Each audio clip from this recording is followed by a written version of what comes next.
Mr. Vladimir Kara-Murza, welcome. Thank you so much for inviting me. You were released a year ago. How's life for you now? Well, it's still an adjustment. It's a whole transition back from prison life into normality. I mean, once you spend a part of your life in those conditions, especially in solitary confinement and total isolation, as I was in Siberia, it takes time to adjust. But you know, this is all just part of normal, regular life. But every day, every morning, I wake up thinking about all of those of my friends and colleagues who are still back in that hell of Vladimir Putin's modern-day gulag. 16 of us were rescued, but more than 1,700 political prisoners, known political prisoners, remain in Russia today. According to human rights organizations, we have more political prisoners in Russia today, just think about this, than there were in the whole of the Soviet Union, which is 15 present-day countries put together in the mid-1980s. This is how bad the political repression under Vladimir Putin has gone. It's a repressive, autocratic, totalitarian regime that murders its principal political opponents, like Boris Nemtsov and Aleksej Navalny, that imprisons thousands of its own citizens. And they tried to murder you also. They poisoned you twice.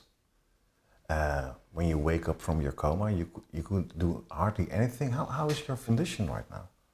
Well, of course, you know, 2 poisonings with a nerve agent don't go without any consequences. But again, I'll be okay. I'm here, alive and able to speak with you.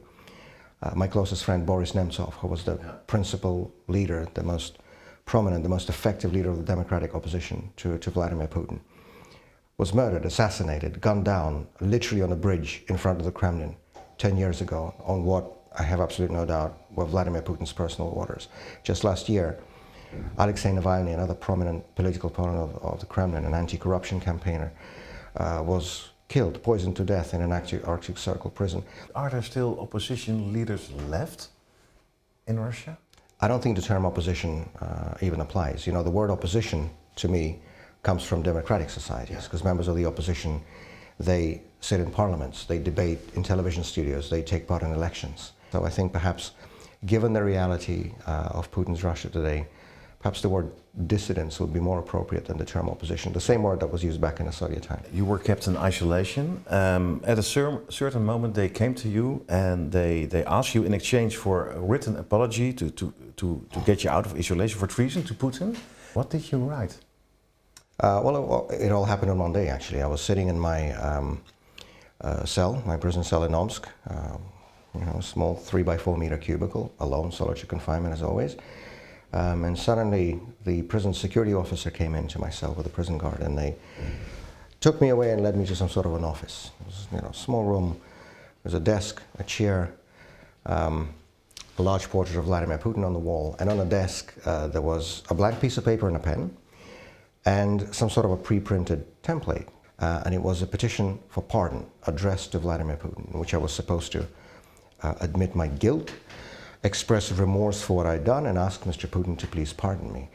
At first I thought this was a joke. You know, when I read this, I started laughing. I looked at the officer, but his face indicated that he was in no mood for joking. And I said, "What is this?" He said, "Please write it down and sign it." And I said, "I'm never writing and signing anything like this. You know, I'm not going to ask Mr. Putin of anything. I do not consider him to be a lawful president of my country. He's not a legitimate president. He's a dictator, a usurper, and a murderer. And I'm not going to ask him of anything." The officer very visibly wasn't happy with what I said. And he said, "Okay, would you put this on paper?" I said, "This I'm very happy to put on paper."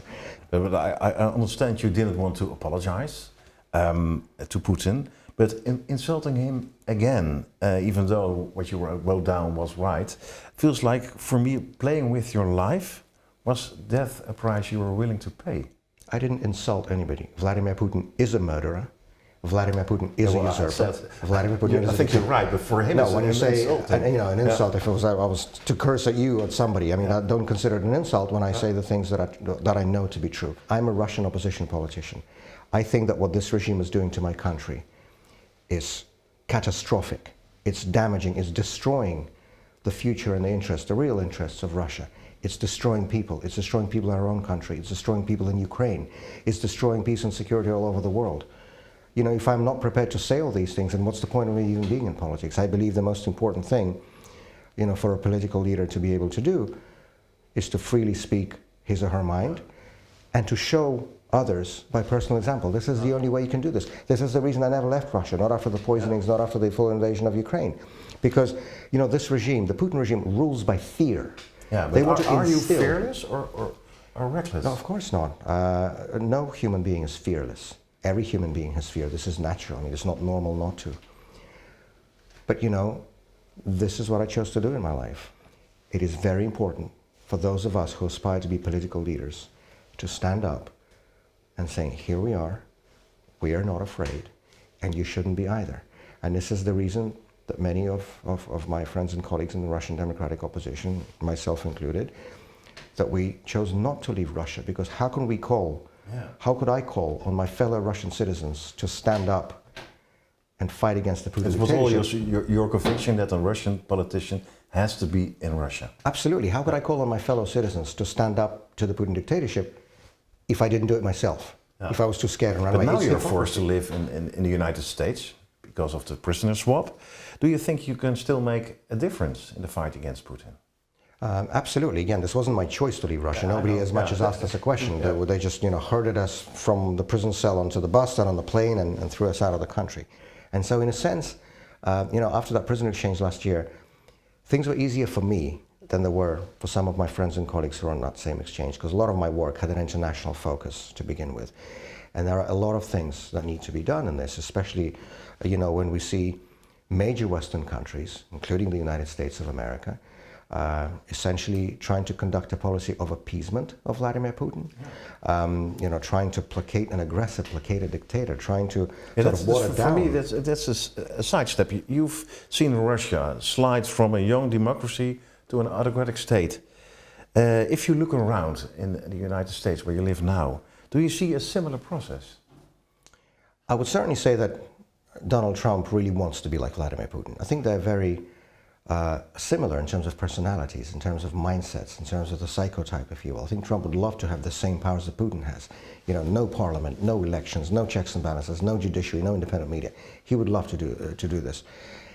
The reason, of course, the big difference, of course, is that, you know, when Putin came to power, Russia only had a 10-year experience of democracy. It was a weak, a flawed, and imperfect. It was real democracy. We had real elections. We had a real pluralistic parliament, independent media.